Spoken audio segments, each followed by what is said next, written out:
అలాగే మాట కట్టుబడి ముఖ్యంగా అమరావతి రైతాంగం 34,915 ఎకరాల భూములు రాష్ట్ర భవిష్యత్తు కోసం ఇచ్చిన రైతుల నమ్మకమే మన రాజధాని నగరానికి ఈ పునాది. నేడు పునాది వేసింది కేవలం భవనాలకు కాదు, ఆంధ్రప్రదేశ్ భవిష్యత్తుకు పడిన పునాది.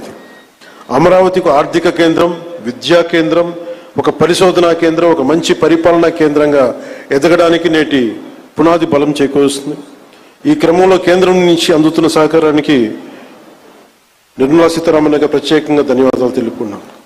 ఒకసారి ఆంధ్రప్రదేశ్ ప్రజలందరూ కూడా ఎన్డీఏ ప్రభుత్వం ఏర్పాటు తర్వాత మనకి గౌరవ ప్రధానమంత్రి మన మోడీ గారు అందించిన సహకారం, ఆయన నాయకత్వంలో ప్రత్యేకించి ఆంధ్రప్రదేశ్కి వైజాగ్లో మీరు పెట్టుబడులు దాదాపు జనవరిలో 2 లక్షల కోట్లు పెట్టుబడికి ఆ రోజు ముందుకు తీసుకెళ్లారు. 7.5 లక్షల ఉపాధి అవకాశాలు, 2 లక్షల కోట్లు. అలాగే అమరావతి పునర్నిర్మాణానికి మే నెలలో 1,07,000 కోట్లు, కొన్ని వేల మందికి ఉపాధి అవకాశాలు. Kurnool super GST super saving సభలో ఆ రోజున కొప్పర్తి అండ్ ఓర్వకల్ కారిడార్ల ద్వారా 13,429 కోట్లు ప్రాజెక్టులు. విశాఖ స్టీల్ ప్లాంట్ మూసేస్తారు, ప్రైవేటైజేషన్ జరుగుద్ది అని ఒక స్టీల్ ప్లాంట్ తిరిగి రివైవ్ చేసి దానికి 11,000 కోట్లు మనకి కేంద్ర ప్రభుత్వం గౌరవ ప్రధానమంత్రి మోదీ గారి ఆధ్వర్యంలో ఇవ్వడం జరిగింది.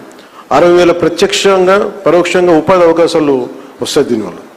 అలాగే పోలవరం ప్రాజెక్ట్స్ ముందుకెళ్తుందో లేదో అనుకున్న పోలవరం ప్రాజెక్టుకి ఈ రోజున కేంద్ర ప్రభుత్వం 12,500 కోట్లు కేటాయించడం జరిగింది.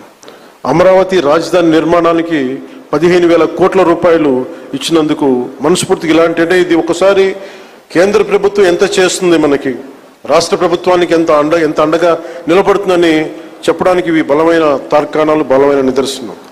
సో అందుకని ప్రత్యేకించి ఈ సందర్భంగా గౌరవ ప్రధానమంత్రి శ్రీ నరేంద్ర మోదీ గారికి, అలాగే finance minister, central finance minister Shrimati Nirmala Sitharaman గారికి, ప్రత్యేకంగా మీ అందరికీ కూడా మా కేంద్ర ప్రభుత్వానికి ప్రతి ఒక్కరికి ధన్యవాదాలు తెలుపుకుంటూ ఈ రాష్ట్రాన్ని చాలా బలమైన నాయకత్వంతో, అపారమైన అనుభవంతో ముందుకు తీసుకెళ్తున్న గౌరవ ముఖ్యమంత్రి శ్రీ నారా చంద్రబాబు నాయుడు గారికి ప్రత్యేక ధన్యవాదాలు, ప్రత్యేక కృతజ్ఞతలు తెలుపుకుంటూ అమరావతి రైతాంగం మీరు నిలబడ్డారు, మీకోసం మేము నిలబడతామని తెలియజేసుకుంటూ సెలవు తీసుకున్నాను. జై హింద్.